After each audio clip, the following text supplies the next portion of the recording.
Good morning and welcome to the third session of our webinar series, Trade Friction and Pandemics, the Impact on Global Supply Chains. My name is Scott Klimo and I am the Chief Investment Officer at Saturna Capital. And we are very pleased and honored to have with us today Ted Alden, who is the Bernard L. Schwartz Senior Fellow at the Council of Foreign Relations and is also the Distinguished Ross Visiting Professor at the School of Business and Economics at Western Washington University in Bellingham, Washington, and is also the author of a book called Failure to Adjust, among several books actually, but one that I recently finished reading, Failure to Adjust, How Americans Got Left Behind in the Global Economy, which touches on a number of the subjects we're going to be discussing today. So Ted, thank you very much for being with us today. It's great to be here with you, Scott. Thank you. I think that we're just going to dive right into it. And the first thing that I'd like to ask Ted is that the title of our talk is the impact of trade friction and pandemics. But would it be accurate to say that there were changes coming to supply chains, specifically concerning China, even before the 2016 election and the arrival of the coronavirus? And what were the drivers of that, if so? Yeah, I think there's no question about that, Scott. Some of what we're seeing with the trade frictions in the pandemic is an acceleration of trends that were in place.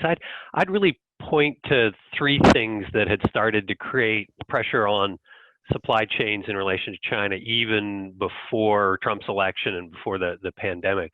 The first one was just growing difficulties of doing business in China. If you look over the years, particularly at the American Chamber of Commerce survey in China, where they survey their U.S. business members doing business in China, the list of complaints began to grow steadily year after year. Forced technology transfer, intellectual property theft, difficulty getting business licenses, rising labor costs. So all of these things had very much been on the agenda well before Trump was elected. Interestingly, we can talk about this. The latest American Chamber survey, which came out in March, does suggest some improvement in those areas, particularly IP protection and access for foreign investors. So we can talk about that if we want to. Secondly, and this is very much an enduring issue, concern over technology competition with China.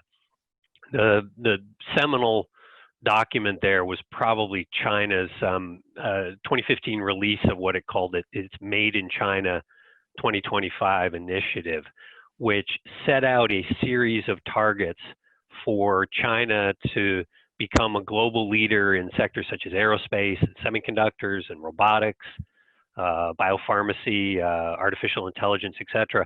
And within each of those sectors to have Chinese companies playing a dominant role, so that somewhere between 40 and 70 and even higher percentages of content in those sectors would come from Chinese companies. So that set off alarm bells in the corporate sector and in government here in the United States, both about the potentially discriminatory aspects that U.S. tech companies would be cut out in different ways, and also about the security aspects, which we can talk about more. Obviously, these are industries which matter commercially. They also matter very much in national defense. And then I think the final change that we were seeing, again, all kind of predating the election and the pandemic, was just a shift in China's economic and political direction. I covered as a reporter when I worked at the Financial Times the debates over China's accession to the WTO and the Congress granting China permanent normal trade relations with the United States.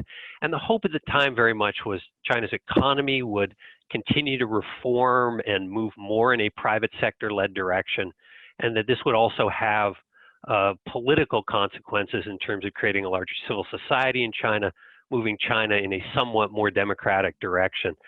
That has all shifted quite sharply in the last 5 or 6 years. I mean, if you look at Nick Lardy's work on China's economy, his book, The State Strikes Back, he's at Peterson and was at University of Washington grad from out here. The Chinese government is funneling an ever higher percentage of resources through the banks and other entities into the state-owned sector. The role for the private sector in China has been shrinking. And then politically, of course, Xi Jinping's becoming president and the party Congress declaring an end to term limits in 2018.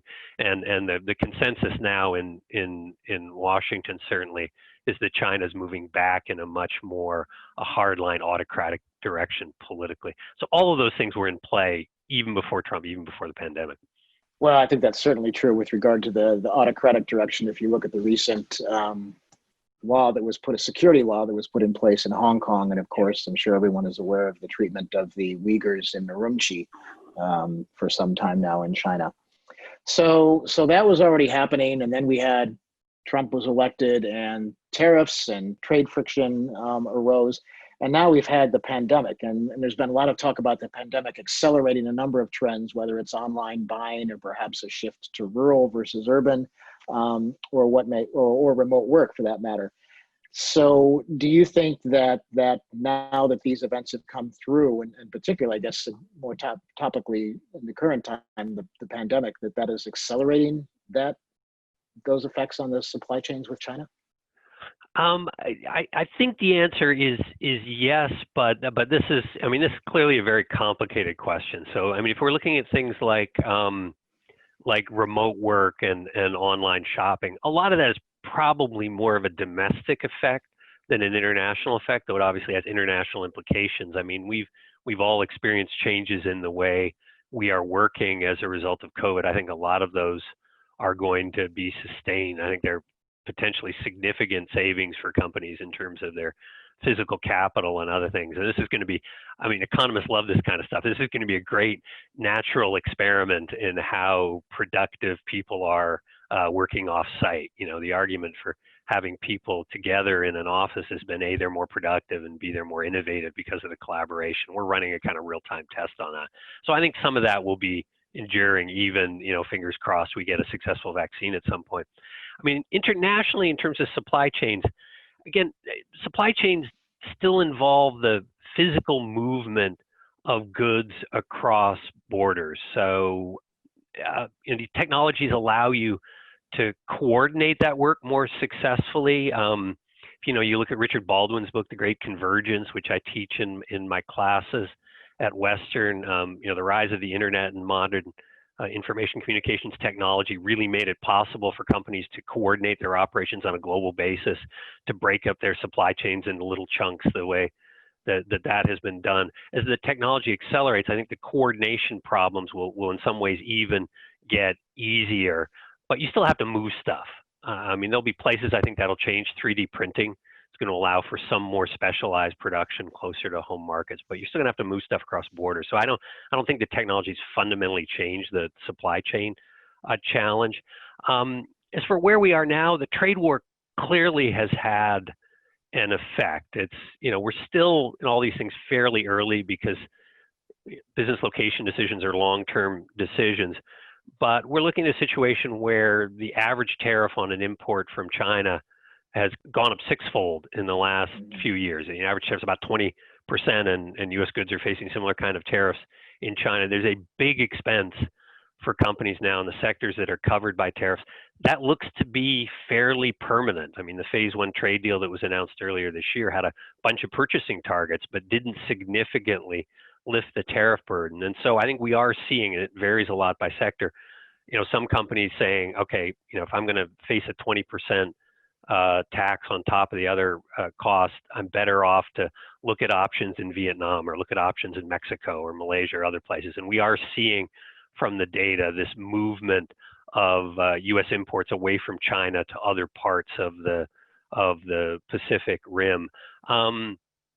Again, we probably don't want to overstate it. The most recent American Chamber of Commerce survey, to refer back to that, about 80% of their members said that they were not currently considering moving production away from China. And I think a lot of that is because that production is aimed at the Chinese market, which is the world's biggest and fastest growing. So, for companies that are their model's largely exporting to the United States, I think relocating makes a lot of sense. If your main goal is expansion in the Chinese market, clearly it doesn't. You need to be there. So speaking of that latter group of companies, those that are exporting to the U.S., I mean, in addition, from a global perspective, yes, supply chains cross borders, but China has also developed a pretty remarkable domestic ecosystem of supply chains that support any number of industries and activities.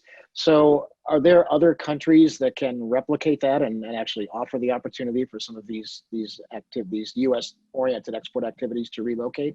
I mean, I don't think that there is any other single country that has the scale and other criteria that's needed to replicate China. There was a good piece, I think, this last weekend in the New York Times by Keith Bradsher, who's been covering China out of Hong Kong for some time now. He and I actually covered trade at the same time back in the early 90s when the negotiations that created the WTO were underway. He was working for the Times. I was working for a much smaller publication in Washington. But this piece that he wrote last weekend is looking at the medical equipment supply chain, the protective equipment where China has a dominant role. And basically, what the data suggests is that despite a whole bunch of efforts here in the United States and elsewhere to diversify that supply chain, it's going to be really hard to crack China's dominance. As in so many industries, the upfront costs were heavily subsidized by the Chinese government. You have these highly competitive companies operating out of China. I mean, in fact, after some of the initial glitches, exports of protective equipment out of China surged to the rest of the world. It's become the primary supplier to the world of face masks and other equipment during the pandemic. So there's no other country that can kind of fit that. I think if you want to change that pattern, it's going to require some kind of multi-year commitment from governments to try to shift those supply chains. It's interesting if people want to take a look. Joe Biden came out just today with his supply chain strategy, and basically he is committing, if he gets elected, to a pretty determined effort in medical equipment, pharmaceuticals, and technologies that raise security concerns, to building a U.S. supply chain using the Defense Production Act and other tools to try to reshore as much of that as possible. That's a big lift. But one place I think where actually the Republicans and the Democrats are in pretty similar places, if you listen to what Marco Rubio and others are saying these days, I think there's a real consensus around trying to bring more of that back to the U.S. I'll be interested to watch. I think there are good test cases out here. I mean, you guys know the markets better than I do, but watching a company like Apple, I mean, Apple has been hugely dependent on Chinese contract manufacturing. No other place has got that combination of skilled labor and low costs and the ability to ramp up production really rapidly when they do new product launches. But Foxconn, I think it's called Hanhai now, has been moving some production to Taiwan, some to India, some to Vietnam, some to Mexico. It's clearly diversifying. So I think companies will try to hedge their bets where they can. But to answer the question, no, there's no other single place that can stand in for China. A bunch of different countries together might be able to make a stab at it. Wow, so there's about a dozen questions that come out of that. Sorry, that was a lot. Yeah, no, that's fantastic. I actually had a meeting with Foxconn in Taiwan, Foxconn Honhai in Taiwan a couple of years ago, and discussed this topic of automation, number one, and returning to or perhaps relocating production to Taiwan. And it was interesting. One of his responses was, well, in Taiwan, we really can't hire and fire 500,000 people a couple of times a year, which we can do in the mainland. Well, but, I mean, there is a bigger point there, Scott, which is that these things are doable, but at a cost. Right. And so the question is, what's it worth to companies? And, when you're looking at, profit and loss forecasts and things, what's that going to mean for the bottom line if companies have to take more expensive options in order to try to build some greater diversity and resilience for their supply chains and rely less on China? That's a costly exercise.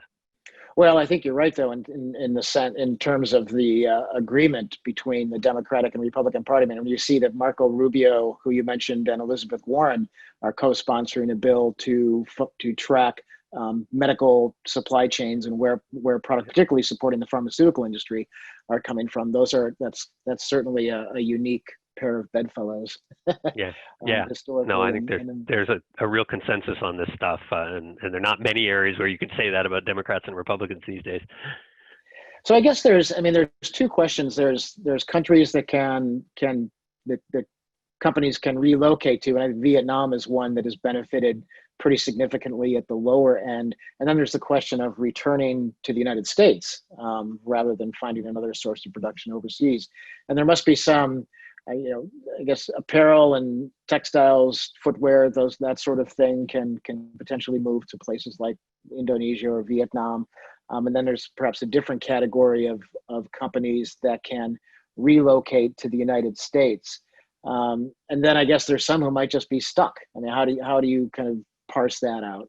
Yeah, I mean, again, it's complicated because there's all, varies a lot from sector to sector. And my previous point that a lot of companies don't feel stuck in China. They want to be in China producing for the Chinese market. I mean, I was reading a piece this morning about financial services companies in China. I mean, because of the easing of foreign investment restrictions in China, we're seeing, JP Morgan and Goldman and others get much deeper into China. So there's a lot of companies who want to be there. Tesla is expanding in China dramatically, doing very well there. But let's say, you're in a situation where you're negatively affected by the trade war. You rely a lot on exports back to the United States. You're now facing maybe a 25% tariff on your product. What do you do? I mean, one kind of interesting example, just as sort of everyday product, is Weber Grills, a company that makes gas grills and charcoal grills.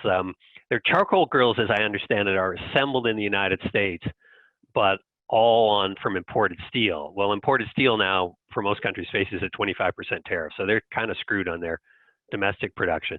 Their gas grills are basically all made, I was told, at a single industrial park in China, and trying to figure out how to relocate that supply chain somewhere else is an incredibly costly exercise that the company is very reluctant to undertake. Weber's a private company, so we don't know all of what's going on behind the scenes, but it is interesting that they are one of the companies that succeeded in getting a tariff exemption on the tariffs for some of their grills. So if you're really stuck in China and you need to export to the United States, you don't see an alternative. Well, what do? You hire a bunch of high-priced trade lawyers in Washington to go petition the U.S. Trade Representative's office or the Department of Commerce, depending on the product, to give you an exemption from the tariff. So, I mean, we're seeing this enormous politicization of the trade process far beyond where we were before.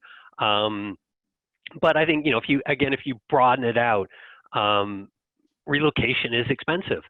And the conversations I've had with corporate folks are listened in on. I mean, China has some benefits. I mean, look, after all, at their recovery from the pandemic, they had 0 cases yesterday. Production in China is getting back to normal more quickly than anywhere else in the world.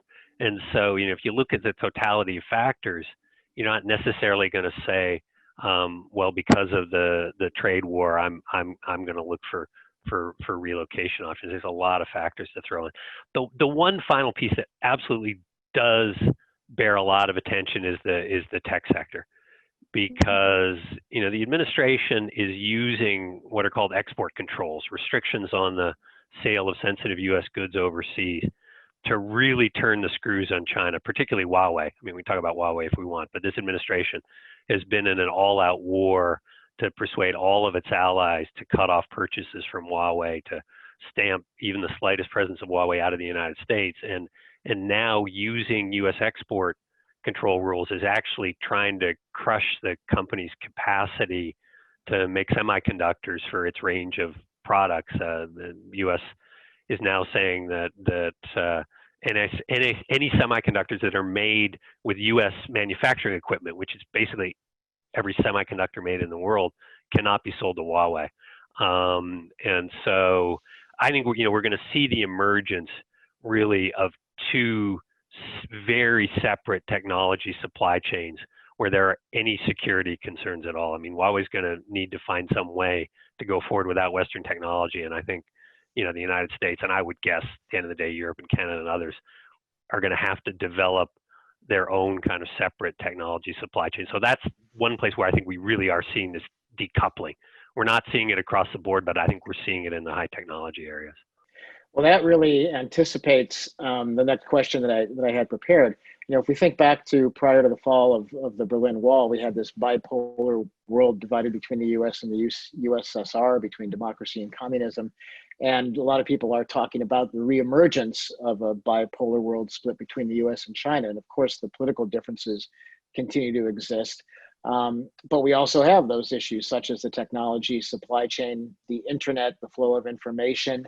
So, do you have any views on how that shapes up, and how does, the United States perhaps hasn't advantaged its position over the last couple of years in attracting certain allies to its side, but on the other hand, when you look at the alternative, it would seem that the Western democracies are pretty much going to have to line up on the U.S. side of it.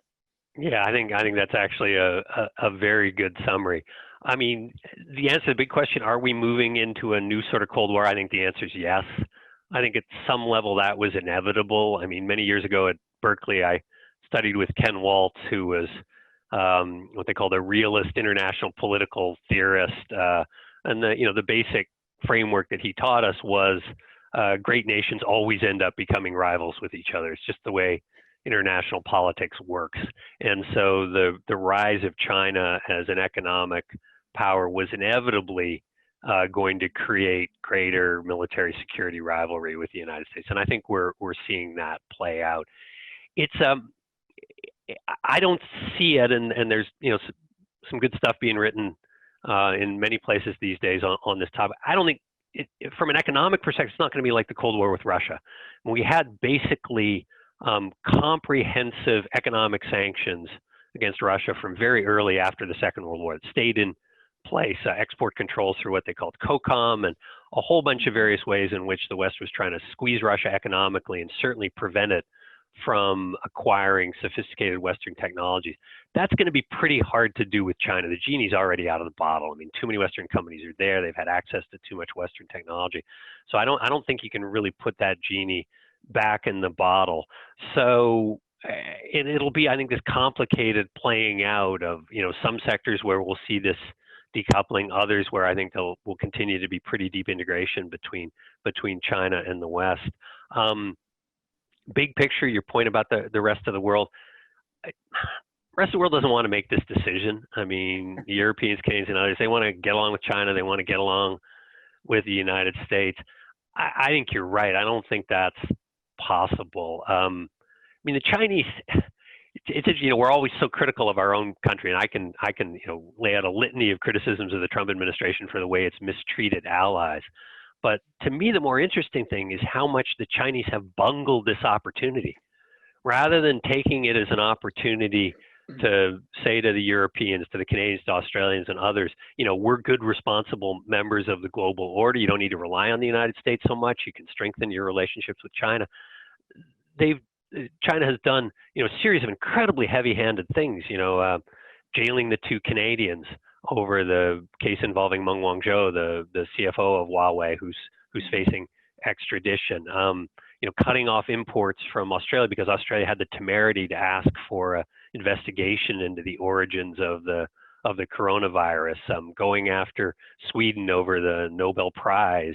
I think and then the Hong Kong security law, which you mentioned, which is perhaps the most egregious of the lot, and the violation of the terms of the handover with the UK. I think that the Chinese are pushing the rest of the world back into the American camp. And that's obviously one where the outcome of the election is going to make a big difference. I mean, very clear message from the Biden camp. If Biden is elected president, job number 1 in foreign policy is going to be to repair the tattered alliances with Europe and other places. I really think there'll be kind of open arms to trying to rebuild the Western alliance in some form. If Trump is reelected, it's going to be a lot more complicated because he's so suspicious of of NATO and these other alliances. So that's one where November is really, I think, going to make a big difference. Well, that's a great segue into the final question that I had prepared. And at the beginning in your introduction, I had referenced your book, Failure to Adjust: How Americans Got Left Behind in the Global Economy. And one of the things you discuss in there is Pete Peterson, who had presented for lack of a better phrase, industrial policy during the Nixon administration that never was adopted by administrations of either party. And so, can you tell us a little bit about that? And do you think that let's make an assumption that there is a change in administration in November, that there is an opportunity to right past mistakes in that regard, and an appetite, a political appetite? You're asking me a lot of tough questions, and that's another one. I mean, in that book, the whole process of writing that book was very interesting for me because I'd been watching these trade debates first as a reporter and then in my analytical work at the Council on Foreign Relations for about 25 years, and had seen this sort of crumbling of public support for trade liberalization, and was trying to sort of piece through why that had happened. I mean, the timing turned out to be pretty good. The book came out just before the 2016 election, and the trade issue was a big one for Donald Trump. You can make an argument, I would, that trade was the reason he won Michigan. It was the reason he won Pennsylvania. It was the reason he won Wisconsin and Ohio, places that had been hit really hard by international competition. But basically, I stumbled onto this memo that Pete Peterson, who had been the first national economic advisor to Richard Nixon, later became his Commerce Secretary, had written to Nixon right on the eve of the breakup of the Bretton Woods system. And it basically said, look, we're moving from this post-World War II world in which we, the United States, are the most competitive economy across the board, into a world that's going to be very different. The Japanese are coming back, the Germans are coming back. He actually foresaw the rise of what he called the East Asian Rim, and said, we're going to be moving into a much more competitive world, and to succeed, for America to succeed in that world, we're going to have to do a lot of things that we're not accustomed to doing. Investing much more heavily in education and retraining. We're going to have to, focus on infrastructure and research and development, and making sure that we are the most competitive economy in the world. And some of that was done, but a lot of it was not done. Clearly, we've lost a lot of ground on this in recent years, and I do think in a new administration these issues are going to be top of mind. I mean, I think the Biden campaign's made it pretty clear that stronger social safety net, better health care, universal broadband, investing in infrastructure are all going to be on the agenda.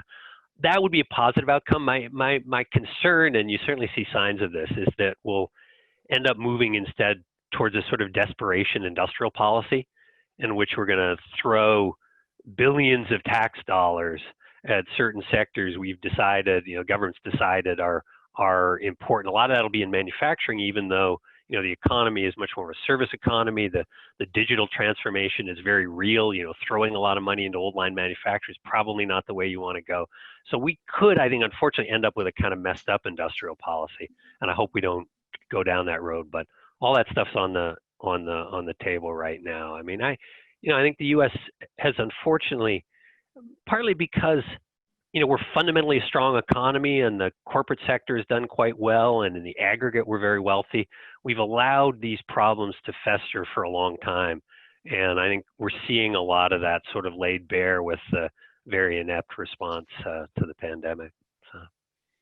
Well, I guess that's the kind of trap you can fall in, similar to what Japan has done since 1989, and not dealing with their challenges because we're all doing fine. We're good. Yeah. So we have a couple of questions coming up, and Ted made me promise that if we get any investing questions that I would handle those. So the first one is, when investing in China, do we separate China from Chinese companies? So I think the answer to that question is to some extent dependent upon the type of investment vehicle you're talking about. If you look at ESG, for example, you probably do want to take into account the overall governance of the country as a whole. Earlier, I mentioned the issue of how China is treating the Uyghurs in Urumqi, the far western province, which is a Muslim minority in China. And of course, as we also both discussed, the new security law in Hong Kong. And these are things that may simply dissuade people from wanting to participate in the companies that are listed there. On the other hand, if you're not in an ESG vehicle, if you're simply looking straight for returns, there are some fantastic opportunities. There are some really great Chinese companies. One of the areas that I think that has been most interesting for the last several years has been to look at the companies that replicate what American social media, e-commerce platforms, dominant platforms have done, since obviously Google and Facebook, and for all intents and purposes, Amazon can't participate in China. And so domestic champions of those activities, whether it's Baidu or Alibaba or Tencent, have arisen, and they've been absolutely fantastic investments over the past several years. So, so it really kind of depends on what your individual bias is in that regard, whether or not the governmental activity is enough to cause you to want to avoid the country, or whether you're just going to look for the best possible investments. Scott, can I sort of ask a question out of that as well, which is, Sure. you know, how do you sort of think about political risk in that context? I mean, take an example like TikTok, and I actually have no idea from an investment. I don't even, you know, I know very little about the company other than that my son and everybody in his generation likes it. But suddenly, you know, they've got blocked out of India because of the India-China border disputes. They're pulling out of Hong Kong because of concerns over the security law. Secretary Pompeo saying this week that the U.S. should block TikTok from access to the United States. So at what point do you have to kind of think about that political stuff, even in relation to these sort of dynamic social media and other companies? Yeah, I think the answer to that is to what extent are they exposed to that risk? I mean, TikTok, because it is quite popular here in the U.S. And in other areas, that it certainly carries that risk. If you look at a company like Tencent, I mean, sure, I can download WeChat on my phone, and I'm actually currently sheltering during the pandemic in Vancouver, Canada, and WeChat's pretty popular here, not surprisingly, amongst the Chinese population. And so they do have some exposure, but in terms of its business, they're 99.5% China. So they don't really have that sort of exposure. And I guess Alibaba is somewhat similar. You can, you know, that you can purchase items through Taobao, which is their e-commerce site, but it's primarily a domestic place. So TikTok really is the first time we've seen that kind of Chinese internet social media type company spread its wings across the globe and has created that risk for it. Scott, can I actually throw in a follow-up on that as well? You know, I've been watching a bit what's coming out of Washington in terms of potentially restricting the ability of Chinese companies to list on U.S. stock exchanges, the ostensible reason being their refusal to abide fully by American disclosure requirements. Does that matter much? I mean, if some of the big Chinese companies effectively get kicked off of the New York Stock Exchange or the other U.S. stock exchanges, does that have a negative effect, or are there plenty of other places in the world for them to raise capital? Historically, there's always been the Hong Kong option, and Hong Kong has been somewhat less willing to overlook certain reporting and regulatory requirements for whatever reason than the United States has been. And of course, just this year we had the cautionary tale of Luckin Coffee, right. Which had fictitiously created a large portion of their sales and was listed here in the U.S. But as China puts the security law into effect, then you have to question, well, what is the longer term future of Hong Kong as a source? And so it could potentially be an issue for them over the longer term. I don't think it's a big issue right now today. Chinese markets, of course, are generally closed. Many Chinese companies are listed in Hong Kong. There is a mechanism for investing back and forth between Hong Kong and China, but the security law really potentially throws a monkey wrench in that, and so it could have an impact. But it's not as if we've seen a tremendous number of Chinese companies that have taken that route. I mean, Alibaba initially listed here, but I mean, they can list anywhere. It's a fantastic company. People will pay attention. Baidu, similarly. So it doesn't strike me as being something that's a significant obstacle. So I would like to thank everyone who's joined us today for the webinar, and especially would like to thank Ted for fantastic presentation and insight into supply chains in China and what's happening. And we all get to observe the developments in November and see how this pans out. Thank you very much. Great to be with you, Scott. Thank you. And thanks everybody on the call.